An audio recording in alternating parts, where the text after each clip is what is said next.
It's almost done.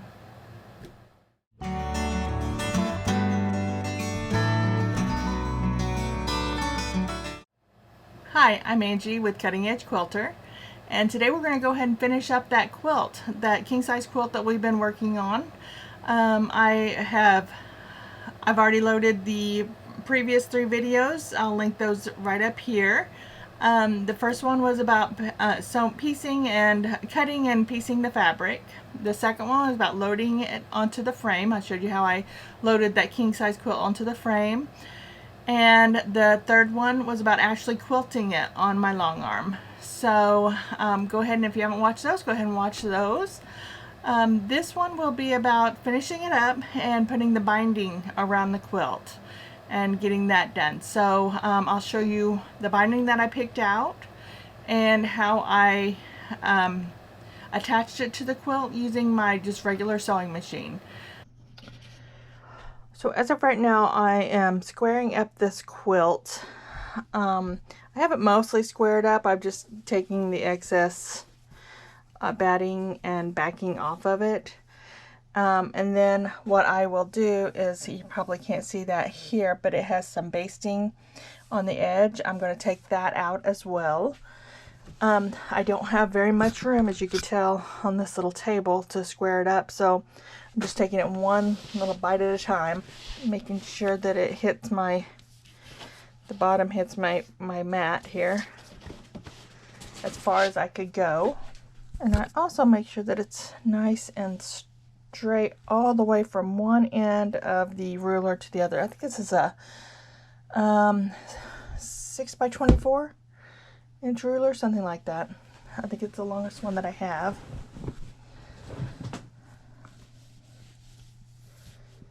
So just line it up at the edge.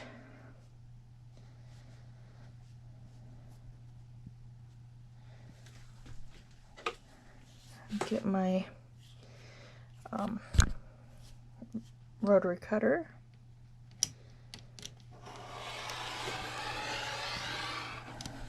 You could probably do this with scissors too. I just found that it's just easier with the rotary cutter, and it gets a straighter edge.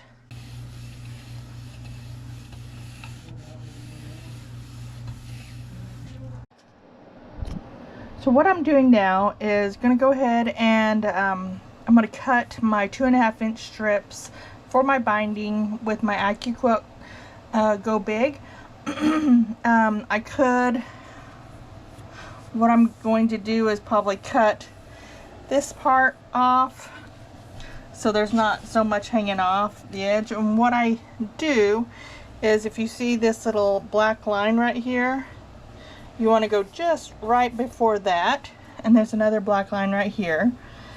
You want to go right before that as well, because we don't want it cutting those pieces. I want to keep these long pieces. So I'm going to go ahead and cut this part so I don't have too much hanging off of my IQ quilt, and then we'll go ahead and get it cut.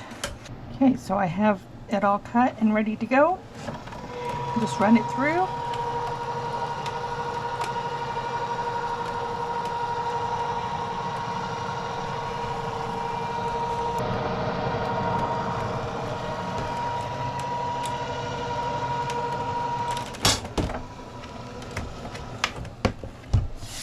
And you have to do this so that way the static, it doesn't give a lot of static buildup, and you don't want to lift it straight up, so I just kind of push it to the side there. And then this is just the extra pieces, but here is my strip. Easy as that. And I'm going to need quite a few of these for this king size quilt, but what I do, this is how I kind of measure them. I grab my strips, and I got 3 strips. Normally I'll lay them out flat, but just for these purposes here, I'll show you kind of what I do. I'm just going to kind of put them like this.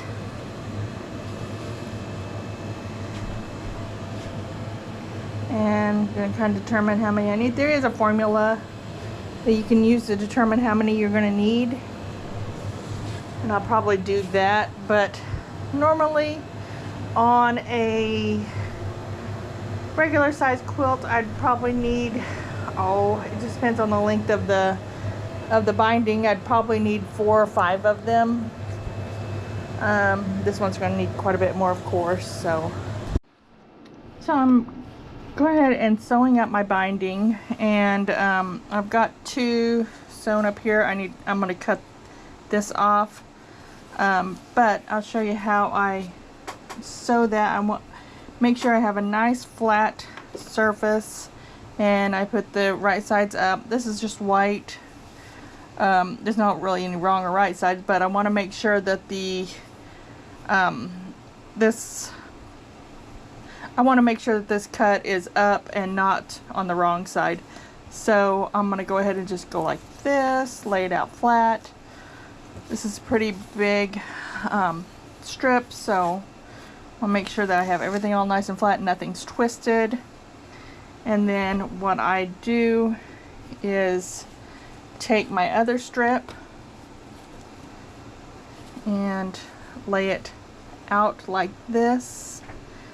Like I said, it would be right sides together if there was really right and wrong sides of this, so just either way on that one. So you can pin it right here, but what I usually do is I have this strip.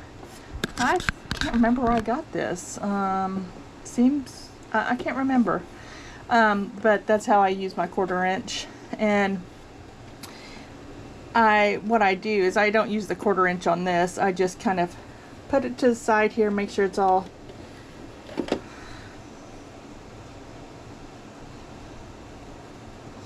make sure that that is correct. Put it in the middle of, I don't know if you could see my little, I have a little indentation right here on my presser on my foot, and make sure that this part, this is the one at the bottom, it's on my red line. It's on that red line right there. So I just make sure that I keep that on the point on the red line, and then I sew it.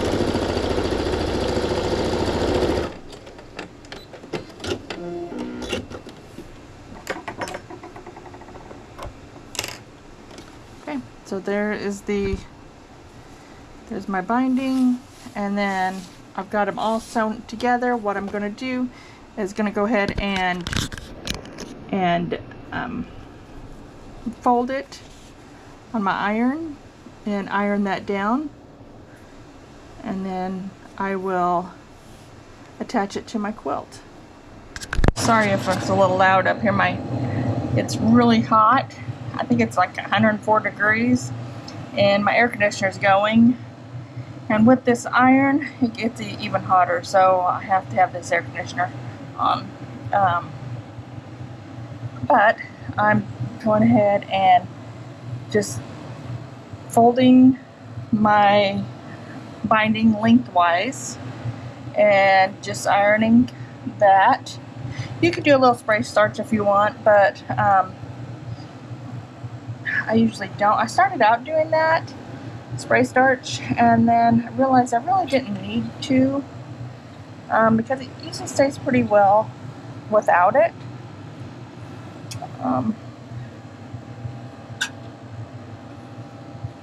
But you just want to make sure when you get to this part where the ends are together, you just want to make sure that you open that seam, because if you don't, it would be pretty bulky and thick when you're trying to sew it. So make sure you do that, and then you fold the wrong sides touching. I'm sorry, I think I forgot to mention that.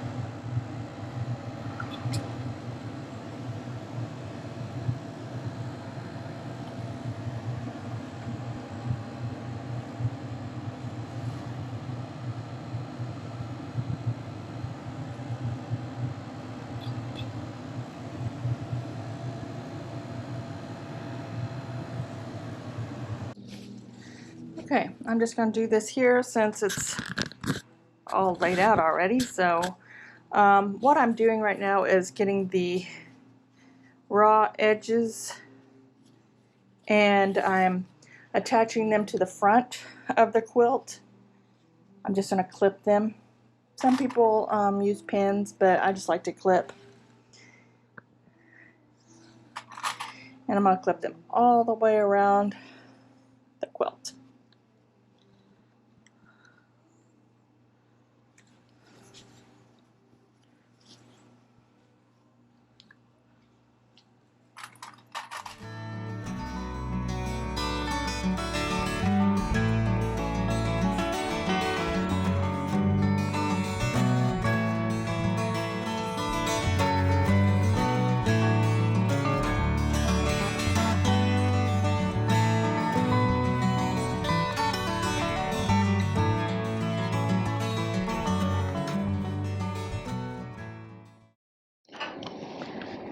Okay, so I went around and I clipped my binding to the front of my quilt, and I'm going to start sewing probably around here, just so I have enough room to bind this together to complete the binding. So what I will do is start sewing here. Like I said, I'm just going to start to sew to the front of my quilt, and then I'll turn it around.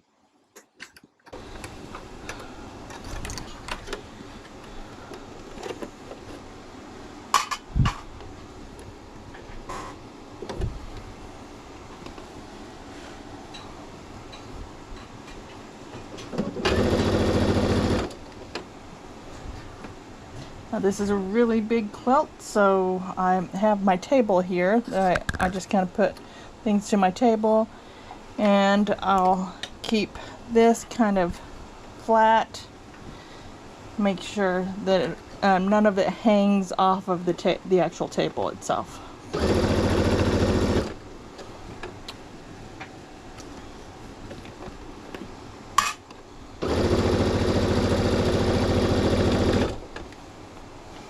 And I'm sewing a 1/4 inch seam. Oh, and while I have this up, I do have a little tag that I'm sewing onto the quilt. I usually sew on the right hand side of the quilt at the bottom. So as I go around this, I'm going to sew this tag on there as well.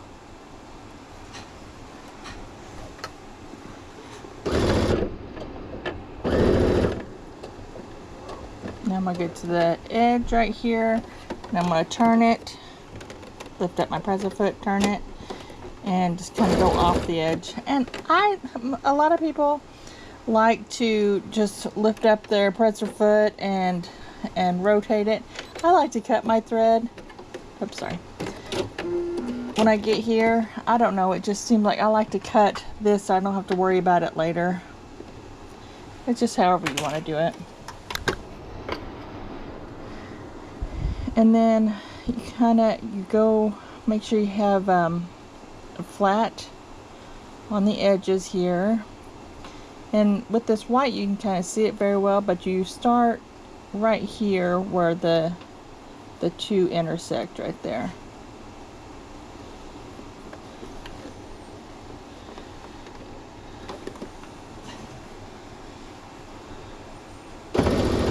And with this quilt being like it is, so big, then if you have those quilter's gloves, I've got some. It might be best to be able to run this through the machine. It's so hot up here that I'm not going to use them. I'm going to just try to do my best to run it through without wearing the gloves. And now the quilt is done. If you like this video, go ahead and hit that like button below and subscribe to my channel. I'd really appreciate it. Next week I am going to actually make some king size shams for this this quilt to go along with it. So they're gonna match the quilt. So if you're wanting to see that next week, make sure that you also hit the notification bell too, so that way you'll be notified when I put that video out. So thanks so much for watching. Bye.